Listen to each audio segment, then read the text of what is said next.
industry. If there's a very small number of firms, it's much easier for them to collude for exactly the reasons you were just describing. It's much harder if things are very diffuse because I have to monitor too many different people, it's too hard for us to coordinate and so forth, right?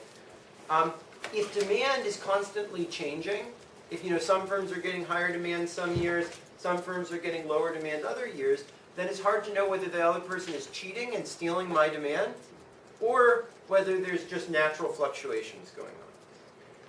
Similarly, the more frequently we interact, the more frequently prices are made available.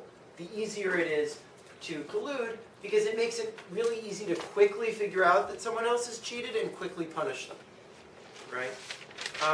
Similarly, industries with growing demand are going to be much easier to collude in than industries with shrinking demand. Because if the industry is shrinking, who cares? I want to steal everything while I can still get something, right? And then, if someone punishes me in the future, that's fine. I don't really care. Whereas if it's growing demand, I really want to make sure that the cartel stays stable because there's all this, value that we get in the future. Okay, so all of these determine the extent to which collusion is possible.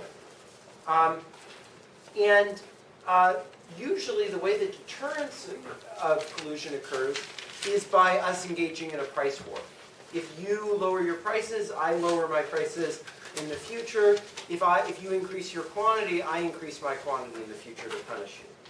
And a simple way to summarize this is what's called firms' conjectures, which is, if I lower my price, basically how much do I expect the other firms to lower their price or to increase their quantity in the future?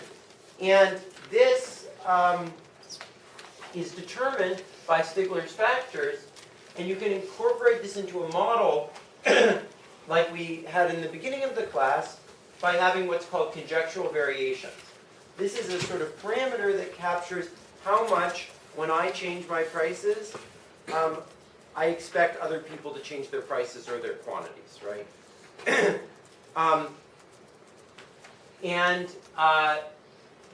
You can, okay, I'm not going to get through all of this. Let me just give a brief bit on it. You can ask me more about it in office hours if you want to hear about it.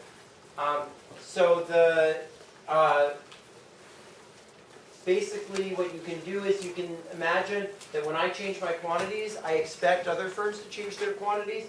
That changes my first order condition because I now take into account the effect that I have on the quantity that you're going to charge, a bit like in the Stackelberg model.